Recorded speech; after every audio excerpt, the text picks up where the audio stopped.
ব্যক্তি থেকে পরিবার, সমাজ থেকে রাষ্ট্র, দেশ থেকে বিশ্ব, সবকিছুর চালিকাই রাজনীতি। তাই রাজনীতির 10 দিক নিয়ে রাজকাহন নিবেদন করছে জিপিএচ ইস্পাত, আর আপনাদের সাথে আছে আমি নাজরিন মুন্নি। এই কয়টা দিনে আমরা খুব চিন্তিত, উদ্বিগ্ন, ভয়াবহভাবে উদ্বিগ্ন। আপনি চিন্তা করতে পারেন ধর্মকে কেন্দ্র করে কি উন্মাদনা শুরু হয়েছে বাংলাদেশে। আপনি চিন্তা করতে পারেন যে মুক্ত স্বাধীন মিডিয়ার জন্য আমরা এতদিন লড়াই করলাম, তার অফিস পুড়িয়ে দিচ্ছে। এই বাংলাদেশ তো আমরা দেখতে চাই না, আমি অন্তত চাই না, বলেছেন বিএনপি মহাসচিব মির্জা ফখরুল ইসলাম আলমগীর। হতাশা প্রকাশ করে বিএনপির এই নেতা বলেছেন, দুর্ভাগ্য আমাদের কিছু সংখ্যক মানুষ, তারা নিজেদের অত্যন্ত জনপ্রিয়, সবচেয়ে দেশপ্রেমিক মনে করেন, আর গোটা জাতিকে আজকে তারা বিভাজনের দিকে উস্কে দিয়ে একটি অন্ধকারের দিকে ঠেলে দিচ্ছেন। নাম উচ্চারণ না করে কারা করছেন তাদের নাম ভাবতে বলেছেন মির্জা ফখরুল। বিএনপি মহাসচিবের এই হতাশা কি ছড়াচ্ছে পুরো দেশে? গতকালের তাণ্ডবের পর আজ ইসকনের কোনো তৎপরতা দেখা যায়নি। আইনজীবী সাইফুল ইসলাম হত্যা আর তার জানাজায় লাখো মানুষের ঢল, আর দেশ জুড়ে প্রতিবাদ বুঝিয়ে দিয়েছে যে কোনো সন্ত্রাসী কর্মকাণ্ড আর উগ্রবাদের স্থান নেই এই দেশে। অন্যদিকে ইসকন নিষিদ্ধের এক আবেদনের প্রেক্ষিতে সরকারের মতামত জানতে চেয়েছে আদালত। নিষিদ্ধের এই পদক্ষেপ এই মুহূর্তে জাতিগত দাঙ্গা বয়ে আনবে বলে মনে করছেন অনেকেই। ইসকনের বহিষ্কৃত নেতা চিন্ময় কৃষ্ণ দাসের গ্রেফতার আর জামিনের বাতিলের বিষয়ে ভারত যে প্রতিক্রিয়া দেখিয়েছে তাও বিরূপ প্রভাব ফেলেছে। ছোটখাটো দাবি আদায় আর সংঘর্ষে চলতে থাকা দিন নতুন করে আতঙ্ক নিয়ে এসেছে, আর এর সাথে যোগ হচ্ছে এখন ধর্ম। নির্বাচনের পথে চলতে থাকা ট্রেন কি বাধাগ্রস্ত হবে এত সব ঘটনায়? আমরাই কি সুযোগ করে দিচ্ছি দেশি বিদেশি আগ্রাসনের? কোন পথে চলছে এখন দেশ? এসব নিয়ে আলোচনায় আজ রাজকাহন স্টুডিওতে আছেন বৈষম্য বিরোধী ছাত্র আন্দোলনের মুখ্য সংগঠক আব্দুল হান্নান মাসুদ, আছেন সাবেক সচিব আবু আলম মোহাম্মদ শহীদ খান, এবং আছেন আমাদের সাথে নির্বাচন ব্যবস্থাপনা সংস্কার কমিশনের সদস্য ডাক্তার জাহিদুর রহমান। এবং দর্শক, আমরা আশা করি আপনারা আমাদের সাথে যুক্ত হয়েছেন। অনেক ধন্যবাদ আমাদের সাথে যুক্ত থাকার জন্য, অতিথিদের প্রতি কৃতজ্ঞতা। আমি শুরু করতে চাই বৈষম্য বিরোধী ছাত্র আন্দোলনের নেতাকে দিয়ে। আব্দুল হান্নান মাসুদ আমাদের সাথে আছেন, তিনি মুখ্য সংগঠক। অনেক ধন্যবাদ আব্দুল হান্নান মাসুদ আমাদের সাথে যুক্ত হওয়ার জন্য। আজকে সারাদিনই আপনাদের ভীষণ রকমের ব্যস্ত সময় গিয়েছে, এবং উল্লেখযোগ্য একটা ঘটনা হচ্ছে আপনারা এই মুহূর্তে চাইছেন যে ইসকনকে নিষিদ্ধ করা হোক। ঠিক একটা ঘটনার প্রেক্ষিতেই আপনাদের এমন সিদ্ধান্ত হয়েছে, নাকি আরও অনেক ঘটনা আছে? দেখেন, আমরা ইসকন আসলে কি সেটা বুঝতে হবে। ইসকনকে নিষিদ্ধ করতে চাওয়ার মেন কারণ হচ্ছে আপনার মনে থাকার কথা, কয়েক বছর আগে যে একজন মুসলিম ইমামকে জবাই করে হত্যা করা হয়েছিল, এটা মনে হয় রাঙ্গামাটিতে। গতকালকেও জবাই করে হত্যা করা হয়েছিল। ইসকন 2019 সালে সিলেটের সনাতনী ভাইদের রথযাত্রায় হামলা করেছিল। স্বামীবাগের সনাতনীদের দীর্ঘ সময় ধরে চলে আসা যে মন্দির, স্বামীবাগের মন্দিরটি ইসকন জোরপূর্বক দখল করে নিয়েছে। কুড়িগ্রামে হিন্দু ধর্মাবলম্বী ভাই বোনদের গ্রাম থেকে তাড়িয়ে দিয়েছে, নিজেরা দখল করে নিয়েছে। ইসকন আসলে আবেগ নিয়ে খেলছে নিম্নবর্ণের হিন্দুদের। ইসকন একটা জঙ্গিবাদী কার্যক্রম পরিচালনা করছে। তাদের লক্ষ্য উদ্দেশ্য অখণ্ড হিন্দুত্ববাদী রাষ্ট্র কায়েম করা, এটা তাদের নেতারা ঘোষণা করছেন। তারা বাংলাদেশকে নিয়ে, বাংলাদেশের স্বাধীনতা সার্বভৌমত্বের বিরুদ্ধেই তারা যাদের উদ্দেশ্য অখণ্ড হিন্দুত্ববাদী রাষ্ট্র কায়েম করা, তারা তো আর স্বাধীন বাংলাদেশে বিশ্বাসী হতে পারে না। কোথাও কি সেই ঘোষণাটা দিয়েছেন তারা? এটা ইসকনের নেতারা তো ভারতে ঘোষণা দিচ্ছেন প্রকাশ্যে। আচ্ছা, ইন্ডিয়া থেকে তারা তো সেই লিগেসি টানছেন এখানে। ইসকনের প্রতিষ্ঠাকালীন ইতিহাসটা দেখি। ইসকনকে আমরা কেন হিন্দুত্ববাদী সংগঠন হিসেবে মনে করি? ইসকনের প্রতিষ্ঠাতা স্বামী প্রভু প্রতিবাদ, মেবি, যাই হোক নামটা মনে পড়ছে, 1963 সালে ইউরোপের একটা দেশে প্রতিষ্ঠিত হয়েছিল। তখনকার সকল ধর্মগুরুরা, হিন্দু ধর্মাবলম্বীদের ধর্মগুরুরা সকলে এটার বিরুদ্ধে দাঁড়িয়েছিলেন, কিন্তু সঙ্গ দিয়েছিল ইহুদিবাদী বিভিন্ন এজেন্টরা, যারা মূলত হিন্দু ধর্মের সংস্কার চেয়েছে। দীর্ঘ সময় ধরে যে হিন্দু ধর্ম চলে এসেছে সেটা সংস্কার চেয়েছে। সেই সংস্কার বলতে ইহুদিবাদকে এই হিন্দু ধর্মের ভিতরে ঢুকিয়ে দিয়ে মূলত হিন্দু ধর্মের সংস্কারটা তারা এইভাবে চেয়েছিল। এবং বাংলাদেশে দীর্ঘ সময় ধরে চট্টগ্রামে, গত 2 বছর আগে চট্টগ্রামে বাচ্চা শিশুদেরকে জয় শ্রীরাম স্লোগান দিয়েছিল খাবারের বিনিময়ে। এগুলোও মনে থাকার কথা। সব মিলিয়ে ইসকন যা করছে, দেখেন 5ই আগস্টের পরে এতদিন যাবৎ আওয়ামী লীগের ছায়াতলে নির্বিঘ্নে তাদের ঢালপালা গজিয়েছে, কিন্তু যখনই শেখ হাসিনা, ভারতীয় ইসকনদের প্রেসক্রিপ্টেড প্রধানমন্ত্রী, যাকে বাংলাদেশে বসিয়ে রাখা হয়েছে তাদের সেই স্বপ্ন পূরণের জন্য, সে যখন এই দেশ থেকে পালিয়েছে, তখনই তাদের এই এই এই সংগ্রাম শুরু হয়েছে, এখন তারা নির্যাতিত। আপনি দেখেন মানে হচ্ছে 5ই আগস্টের পরে কয়টি হিন্দু বাড়িতে আক্রমণ হয়েছে, এবং হচ্ছে কয়জন তাদের যে সবচাইতে শান্তিপূর্ণভাবে ওনারা এই বছর তাদের দুর্গাপূজা পালন করলো, তারপরে এত ক্ষোভ কেন?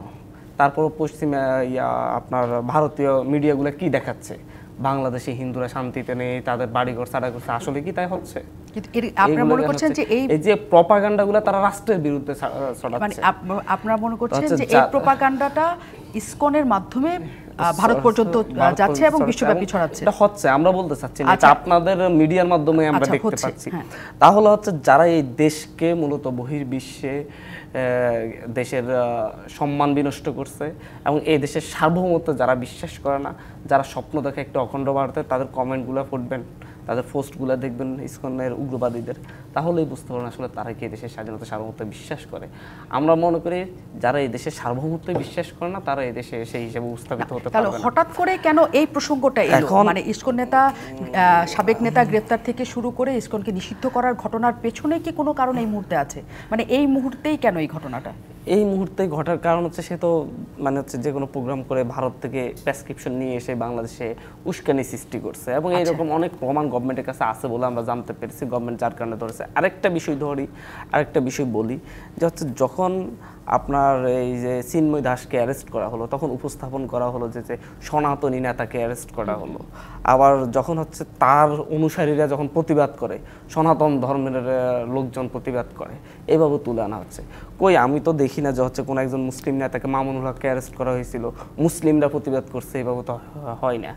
তার একটা দল আছে যে খেলাফত মজলিসের নেতাকে অ্যারেস্ট করা হয়েছে সেভাবে বলে। তো চিন্ময়কে ইসকনের নেতা বলা হোক, তার একটা সংগঠন নেতা হলো, হিন্দুদের কি শুধুমাত্র একটাই সংগঠন? না, নিশ্চয়ই। তাহলে কেন আমরা একটা জায়গায় বুঝাতে চেষ্টা করতেছি, আমাদের মিডিয়াগুলো কেন এইভাবে উপস্থাপন করতেছে হচ্ছে সনাতনী নেতাদেরকে, একজন নেতাকে অ্যারেস্ট করা হয়েছে এবং সে সনাতনী নেতার জন্য সনাতন ধর্মের সকলে নেমে গিয়েছে এবং উপস্থাপন করা হচ্ছে কেন? এটা বোধহয় খুব কম মিডিয়াতে, কারণ একদম স্পষ্টভাবে এই কথা না বলে ডাইরেক্টলি বলতে হবে ইসকন নেতাকে অ্যারেস্ট করা হয়েছে এবং ইসকনের সদস্যরা, তার অনুসারীরা জাস্ট হচ্ছে আন্দোলনটা করছে।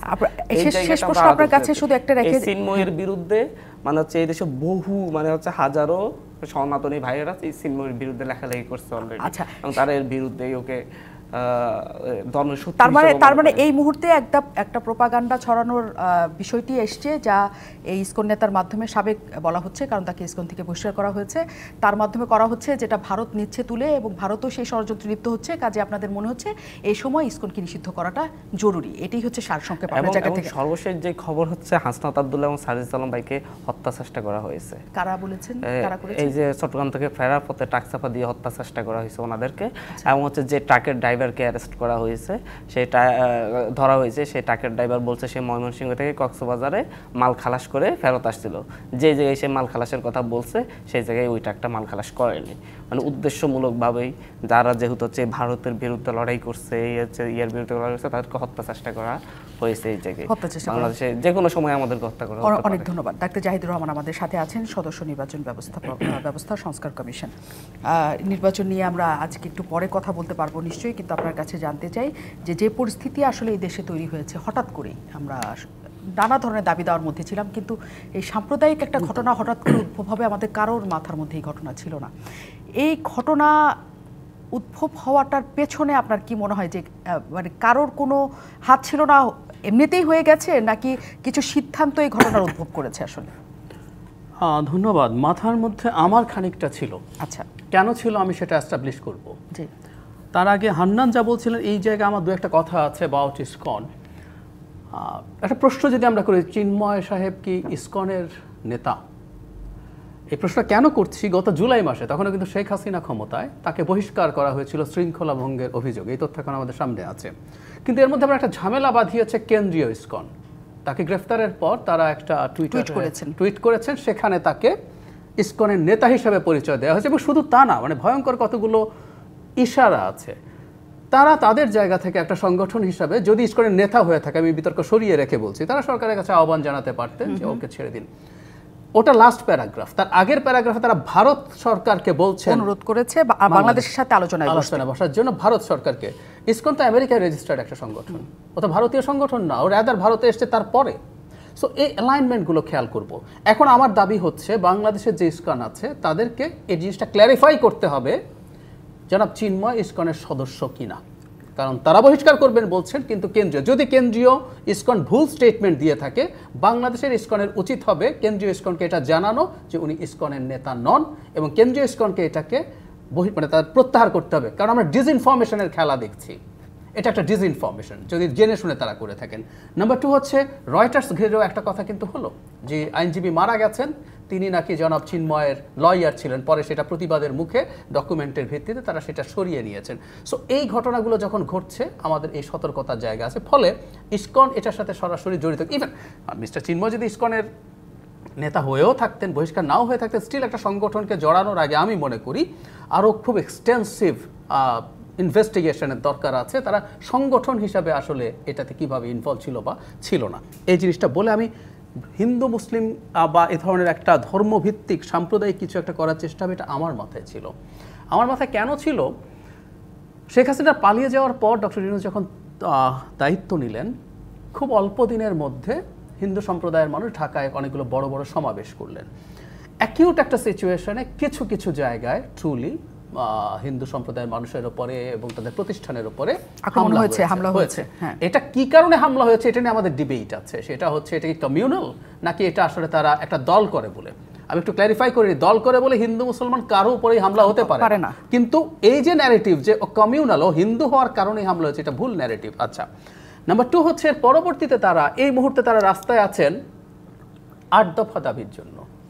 8 দফা দাবি তাদের অনেক পুরনো দাবি, তাদের এখন কোনো অ্যাকিউট ক্রাইসিস নেই, কিন্তু তারা একটার পর একটা সমাবেশ করছেন এবং 8 দফা দাবি দেওয়ার চেষ্টা করছেন। দিতেই পারেন, আমি বলছি না যে এই সরকারকে কোনো দাবি দেওয়া যাবে না, কিন্তু এই দাবিগুলো তারা সরকারের কাছে পৌঁছে দিতে পারতেন। এবং এই সময়টায় যখন দেশটা খুবই আনস্টেবল অবস্থায় আছে, তখনও তারা এই ধরনের দাবি করছেন। এবং জনাব চিন্ময় সর্বশেষ রংপুরে যে মহাসমাবেশ বা সমাবেশ হয়েছে, তাদের অনেক হাজার মানুষ সেখানে উপস্থিত ছিলেন, সেখানে তিনি খুবই হুমকির ঢঙে কিছু কথা বলেছেন।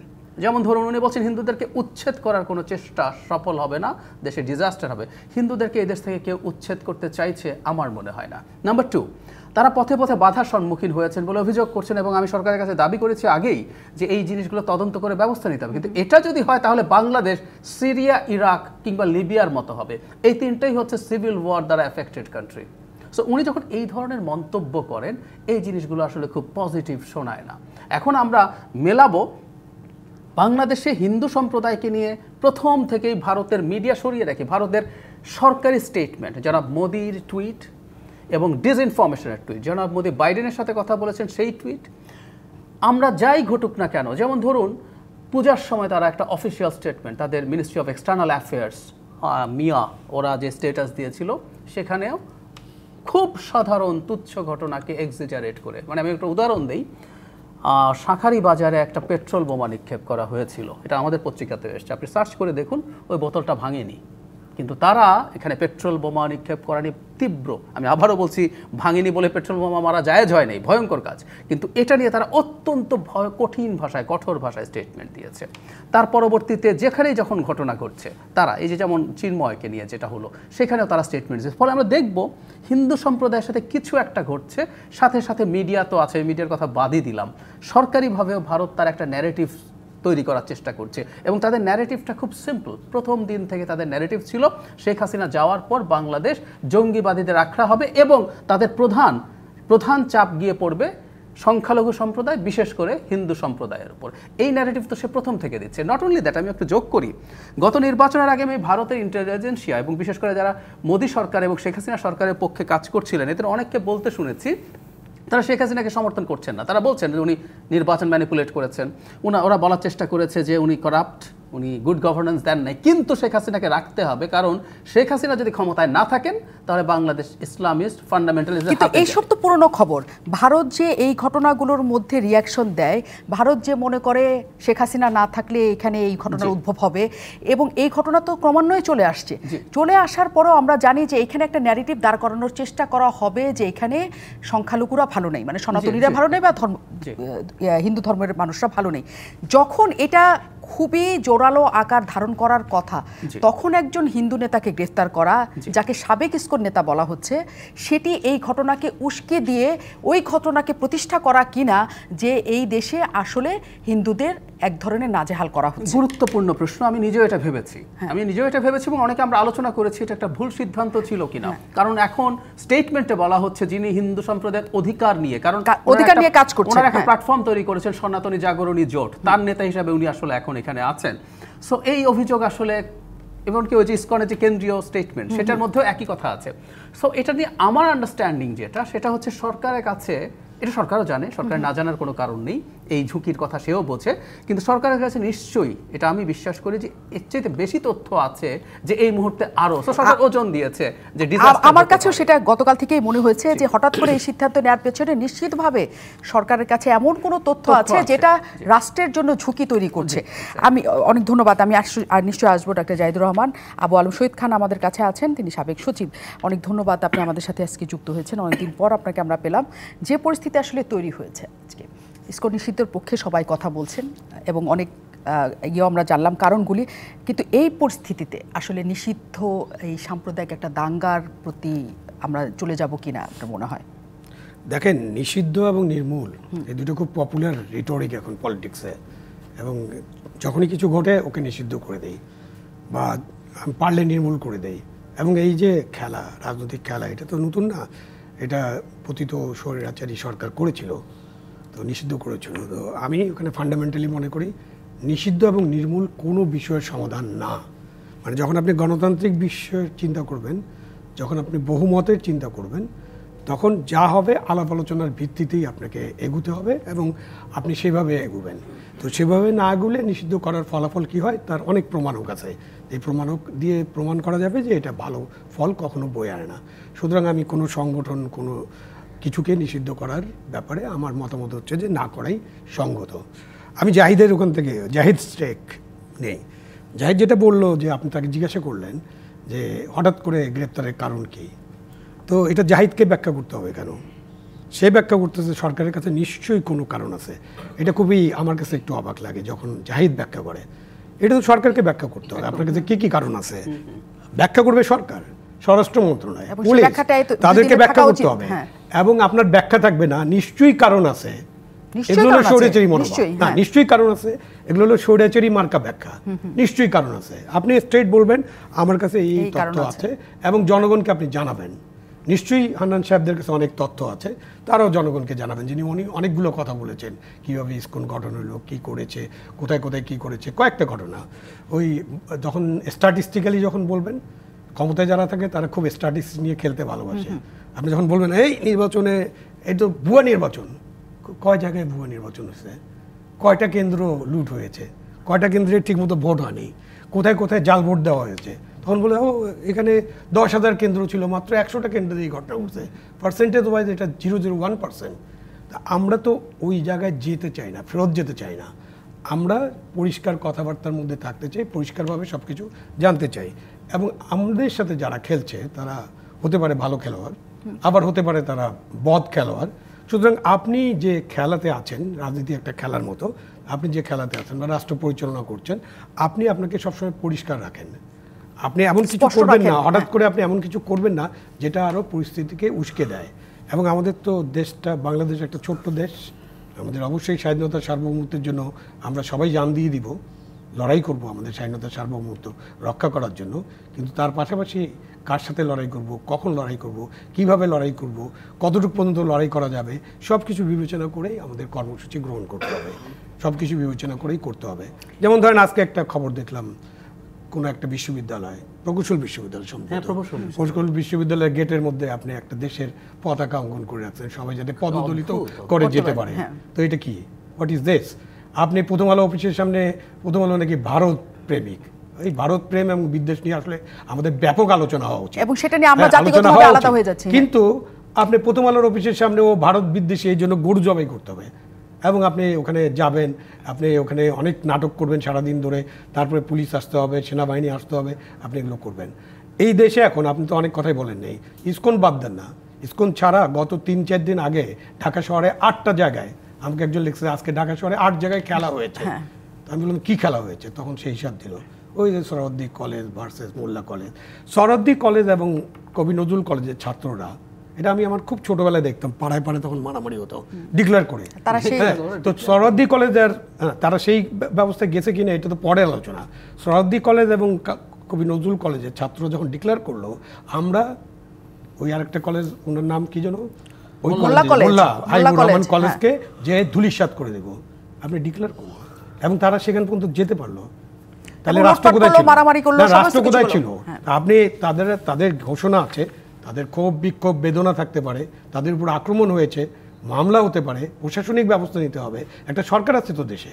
তা আপনি সরকার কোথায় ছিল?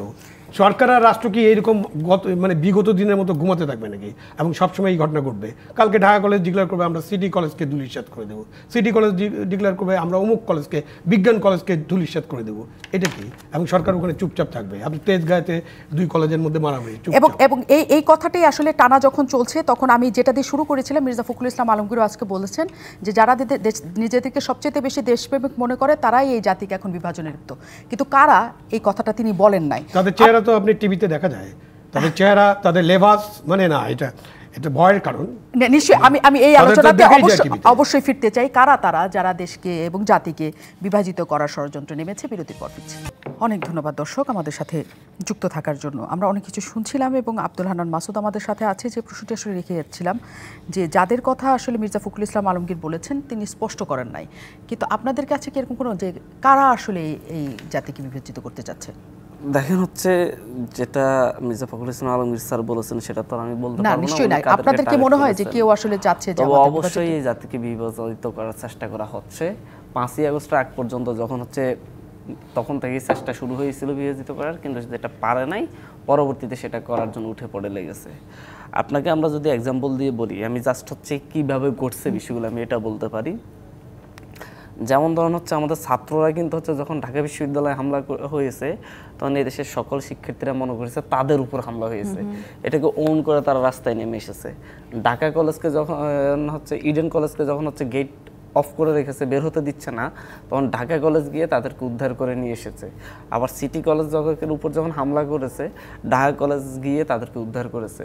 ঢাকা কলেজের উপরে হামলা করেছে, সিটি কলেজ আইডিয়াল কলেজ গিয়ে তাদেরকে উদ্ধার করেছে। কিন্তু দেখা যাচ্ছে হচ্ছে পরবর্তীতে এই বিষয়গুলোকে মানে হচ্ছে ঢাকা কলেজ আর সিটি কলেজকে মুখোমুখি দাঁড় করানো, ঢাকা কলেজ আইডিয়াল কলেজকে মুখোমুখি দাঁড় করানো, এই যে একটা হাব, আমাদের এক একটা হাব ধরে ধরে মূলত হচ্ছে আমাদের শিক্ষার্থীদেরকে বিভাজিত করার চেষ্টা করা হচ্ছে। তিতুমির কলেজ, যে মহাখালী রেল ওভার লাইন অবরোধের ব্যাপারে তিতুমির কলেজ ছিল হচ্ছে সবচেয়ে বড় জায়গা, সেখানে ছাত্রলীগের বিভিন্ন নেতাদেরকে ব্যবহার করে সাবেক এবং হচ্ছে ইয়ে করে সেখানে তিতুমির কলেজের শিক্ষার্থীদেরকে জাতির কাছে বিলেন বানানোর চেষ্টা করা হয়েছে। ফার্মগেট এলাকায় যারা আন্দোলন করেছে, ঢাকা পলিটেকনিক, তেজগাঁও কলেজ, বুটেক্স, এরা একসাথে সংঘবদ্ধ আন্দোলন করছে, তাদের মধ্যে আবার হচ্ছে বিভাজন তৈরি করার চেষ্টা করা হচ্ছে। এদের মধ্যে মেইনলি হচ্ছে বিভিন্ন ছাত্র সংগঠনের নেতৃবৃন্দ আছে, এবং এগুলোর পিছনে আমাদের মনে হয় যে হচ্ছে গভর্নমেন্টকে অবশ্যই তদন্ত করে বের করতে হবে আসলেই হচ্ছে কেন এই বিভাজনগুলো কিভাবে তৈরি হচ্ছে এত দ্রুতই, মানে বেশি দিন হয়নি, 3 মাসের মধ্যে মুখোমুখি দাঁড় করানো হচ্ছে। এটা কোনো স্বাভাবিক প্রক্রিয়া বলে আমাদের কাছে মনে হচ্ছে না, স্বাভাবিকভাবে এরকম কোনো সংঘাত হচ্ছে বলে মনে হচ্ছে না। আপনার তো বিভিন্ন প্রতিষ্ঠানের মধ্যে মারামারি হয়, কিন্তু গিয়ে শিক্ষা প্রতিষ্ঠান সব ধ্বংস করে দিয়ে চলে আসে, এরকম তো কখনো হয় না। এই যে এখানে একটা উস্কানি তো আছেই। মাহবুর রহমান মোল্লা কলেজে একটা শিক্ষার্থীকে মারছিল, দেখা যাচ্ছে লুঙ্গিকে ফেঁসাইয়া লাঠি দিয়ে পিটাইতেই আছে 28 অক্টোবর মতো দেখা গেল।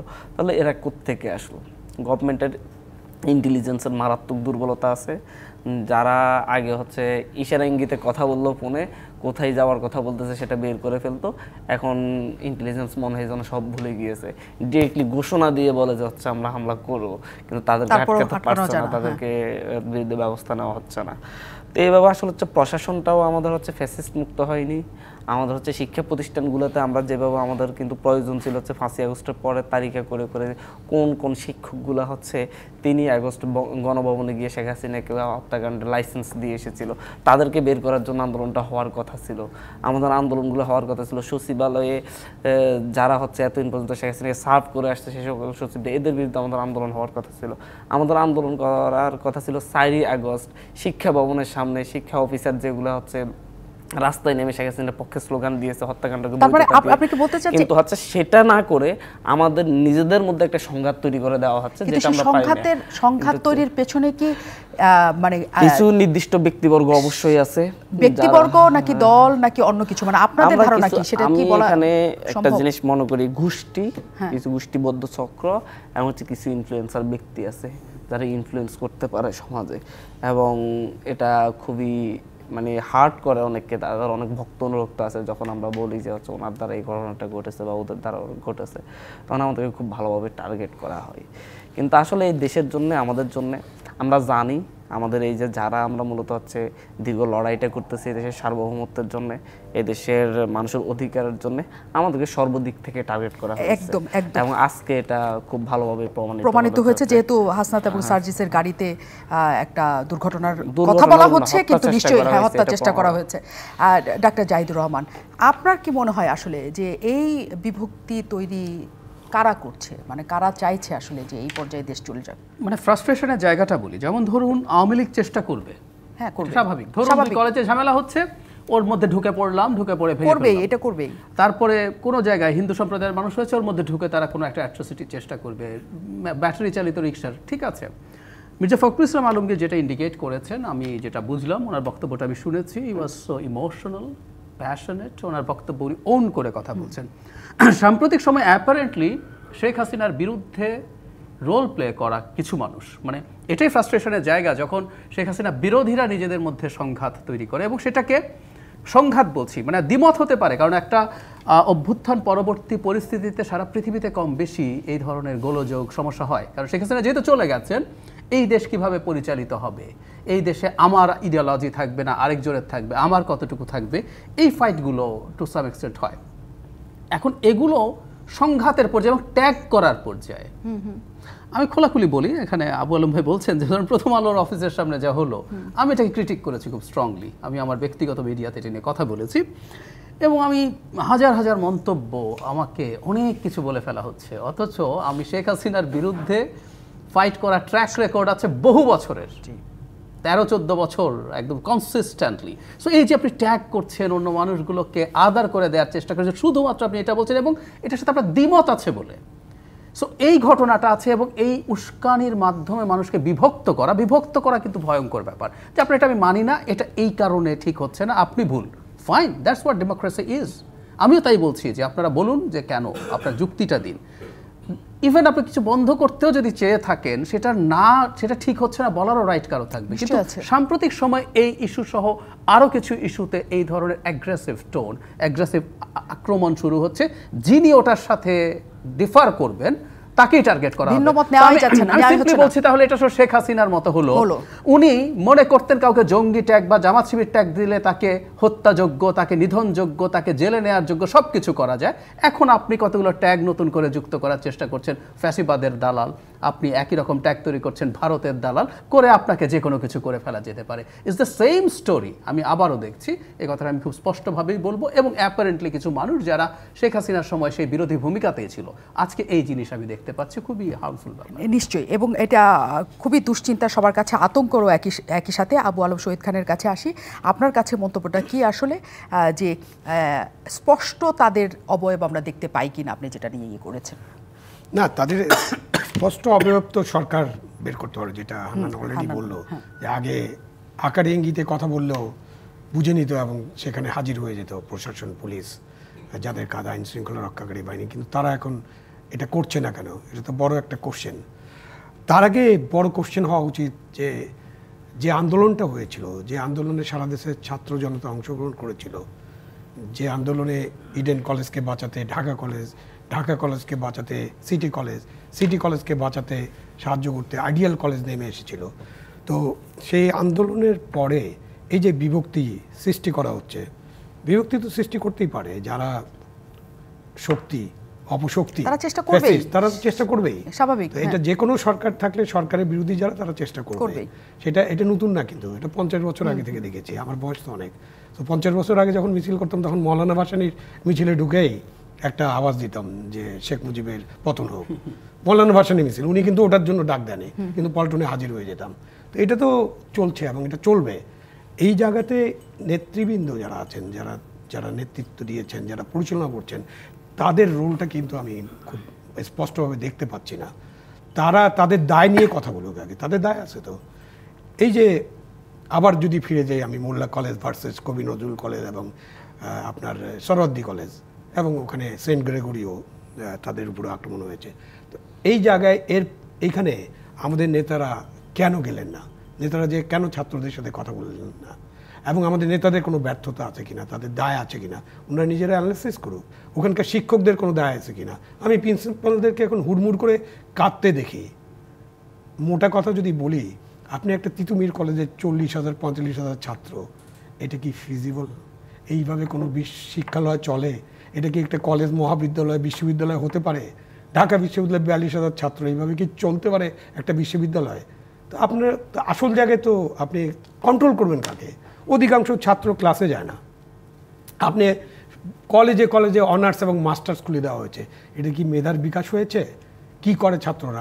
আমার কাছে অনেক রেকর্ড আছে, ভিডিও রেকর্ড। কথা বলে, কথা বলতে না দিলে চিৎকার করে, চিৎকার করতে না দিলে শিক্ষককে ধমক দেয়, এবং কিছুই লেখে না ঠিকমতো, কিছুই পড়াশোনা হয় না। ক্লাসে হাজিরা আছে তিতুমির কলেজের মতো কলেজে, আরও কলেজ আছে, বড় বড় গভর্নমেন্ট কলেজ, ছোটোগুলো বাদ দিলাম যেগুলোতে অনেক অনার্স আছে, সেখানে ক্লাসে হাজিরা 10%ও থাকে না, হাজিরেই নাই ক্লাসে, লেখাপড়ার প্রতি কোনো মনোযোগ নাই। এবং এরপরে এই আন্দোলনের মধ্য দিয়ে ছাত্রদের যে কেউ কেউ, যেটা ফখরুল ইসলাম আলমগীর সাহেব বলছেন খুব বেদনার সাথে, কেউ কেউ হয়তো ভাবছেন যে আমার সুযোগ আছে, এখন আমি নেতা, আমি যা চাই সেটাই করে ফেলবো। এবং এই যে আপনাকে রাঙিয়ে দেওয়া, তো এই রাঙিয়ে দেওয়ার তো আপনি যখনই একটা কথা বলবেন, একটু সমালোচনা করবেন, তখনই আপনি ফেসিবাদের দর্শক। আর লাস্ট 12 বছর যখন, এখন অনেকেই আছেন যাদেরকে আমরা দেখি কথা বলতে, তাদেরকে কিন্তু 12 বছর 14 বছর 15 বছর দেখতে পাই নাই, দেখেছি নাকি? কোথাও দেখেছি? আপনার এই মিডিয়াতে এই রাজকাহনে কেউ এসেছিল, এসে কথা বলেছিল, প্রতিবাদ করেছিল? এই ইলেকশনগুলোর সময় কারা আসছিল? কয়েকটা মাত্র মুখ। এমনকি বিএনপির বড় বড় নেতারাও তখন টক শোতে আসতে দ্বিধা বোধ করতেন। হ্যাঁ, তাদের উপর অনেক চাপ ছিল, তাদেরকে পুলিশ ধরে নিয়ে যাবে। অনেকের ক্ষেত্রে এরকম হয়েছে, টক শো করে নামছেন এবং ধরা পড়েছেন। তো তখন কারা ছিল? একটু আমরা রেকর্ডগুলো দেখি না? এখন আমরা যদি এই কথাগুলো আলোচনা করি, তারপর আমাদেরকে বলা হবে ফেসিবাদের দোষর, হাসিনার দোষর, প্রেতাত্মা চলে আসছে, এবং সাংবাদিকদের এই বদনাম দেওয়া হচ্ছে, এই বদনাম দেওয়া হচ্ছে, একই ট্যাগ দেওয়া হচ্ছে, একইভাবে একই রকম।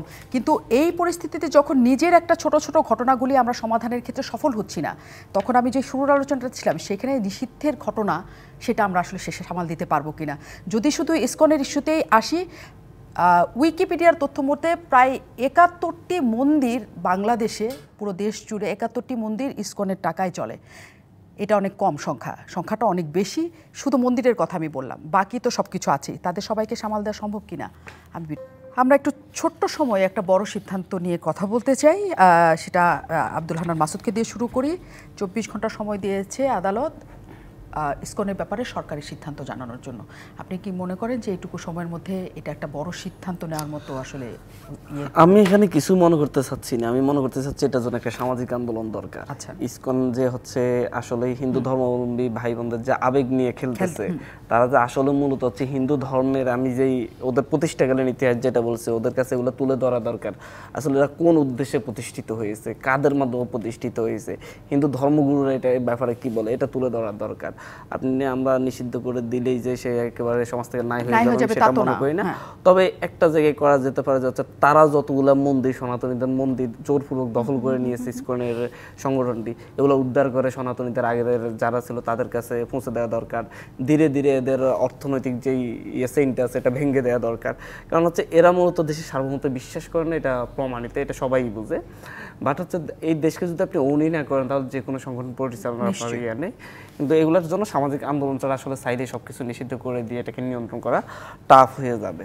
তবে বাংলাদেশের একটা বিষয় হচ্ছে, এটা ইসকনের সাথে শুধুমাত্র যে ইসকন রিলেটেড তা না, এর সাথে ভারতীয় গোয়েন্দা সংস্থা র রিলেটেড, গভর্নমেন্ট পুরোপুরি, ইন্ডিয়ান গভর্নমেন্ট পুরোপুরি ইসকনকে প্যাট্রোনাইজ করতেছে, যেটা আমরা বুঝতে পারতেছি।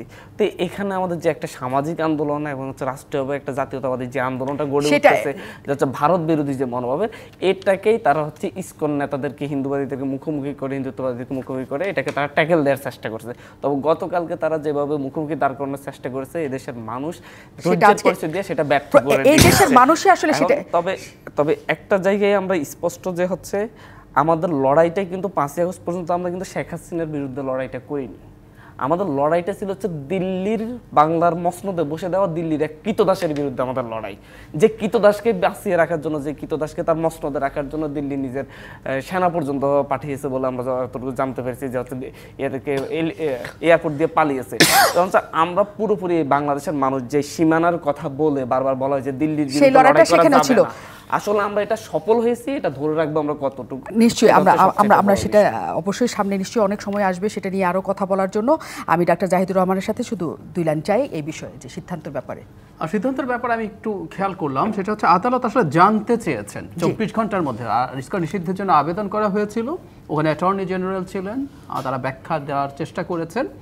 তো কি কি ঘটছে, মানে আদালত জানতে চেয়েছে বিভিন্ন এলাকায় যা যা ঘটছে এই ব্যাপারে প্রতিবেদন দিন। সো 24 ঘন্টা সময় দিয়েছে প্রতিবেদন দেওয়ার জন্য। আমি ধারণা করি এটা আদালত নিশ্চয়ই কেন নিষিদ্ধ করা হবে না এরকম রুল 24 ঘন্টার মধ্যে না। সো সরকার তার এটা জানাক, তারপর আমার কাছে মনে হয় সময়টা আর একটু বেশি হলে ভালো হতো। আর আপনি যেটা বলেছেন, আমি মনে করি ভোলাটাইল সিচুয়েশনে হঠাৎ করে কোনো একটা চাপের পরিপ্রেক্ষিতে ইসকন নিষিদ্ধ করে দেব, আমি এই সিদ্ধান্তটাকে সঠিক বলে মনে করি না। যথেষ্ট পরিমাণ সময় নিয়ে তদন্তের মাধ্যমে যদি সেই ধরনের কোনো যৌক্তিক গ্রাউন্ড পাওয়া যায় সেটা ভাবা যেতে পারে। কিছু কিছু দেশে কয়েকটা দেশে হয়েছে, 4টি দেশের মতো, মালয়েশিয়া, চীন, এইসব দেশে নিষিদ্ধ হয়েছে, চায়না, ইরান, আফগানিস্তান, বাংলাদেশও নিষিদ্ধ হোক, কিন্তু সেটার জন্য পর্যাপ্ত প্রমাণ সময় এটা দরকার। কারণ একটা জিনিস খুব জরুরি, এই প্রতিষ্ঠানটা আসলে সব হিন্দু সম্প্রদায়ের মানুষের প্রতিষ্ঠান না, কিন্তু তারপরও তাদের আবেগের জায়গা কিন্তু আছে, সনাতনী যারা, গ্লোবাল ব্র্যান্ডিং এর ব্যাপারটাও মনে রাখতে হবে। নিশ্চয়ই। আমি আবু আলম শহীদ খানের কাছে 2 লাইন চাই এই বিষয়ে, আপনার কি মত? না, আমরা তো মোটামুটি আলোচনার একটা জায়গায় পৌঁছলাম এখন, যেটা হান্নান নিজেই বললো যে আমাদের একটা সামাজিক আন্দোলন গড়ে তুলতে হবে। এটা আমি প্রথমেই বলেছিলাম যে কাউর অন্যায়, অত্যাচার বা তার যে শয়তানি অথবা তার দুষ্টমি, ষড়যন্ত্র, এগুলো জাতির সামনে তুলে দিতে হবে এবং জনগণকে ডিসাইড করতে হবে। এই যে যদি ইসকনের কথা বলি, তাহলে হিন্দু সম্প্রদায়কে ডিসাইড করতে হবে যে তারা কিভাবে মনে করেন, কারণ বাংলাদেশে 1 কোটির মতো হিন্দু আছে, কিন্তু এটা আমাদেরকে হিসাবটা মনে রাখতে হবে, তাই না? সুতরাং আমরা যা কিছু করি সেটা সমাজের যে অবস্থা, আমাদের যে রাজনৈতিক অবস্থা, সরকারের যে অবস্থা, সেটা বিবেচনা করেই আমাদেরকে সামনে এগিয়ে যেতে হবে। আদালত জানতে চেয়েছে, তাদেরকে জানানো হবে নিশ্চয়ই, আর সময় প্রার্থনা করলে আদালত সময় দেবেন, আদালতে আলোচনা হতে পারে। বাট সবচেয়ে বড় আলোচনাটা হলো নিজেদের মধ্যে আলোচনা করে জিনিসগুলোকে পরিষ্কার করে দেওয়া এবং সবাইকে সেখানে নেওয়া, সেই আলোচনায়, এবং সবাইকে গুরুত্ব সহকারে নেওয়া, সবাইকে না, কারণ সবাই একত্র হলে সবকিছু সম্ভব, সেটা 5ই আগস্ট নিশ্চয়ই সবাই প্রমাণ করেছে। কাজে এই ধৈর্য সহনশীলতা আমরা সবাই রাখি, সবাই একসাথে বলছে, যাতে এই দেশ আসলে অসাম্প্রদায়িক দেশ এবং সবার ঐক্যের দেশ থাকে। অনেক ধন্যবাদ রাজকাহনে থাকার জন্য।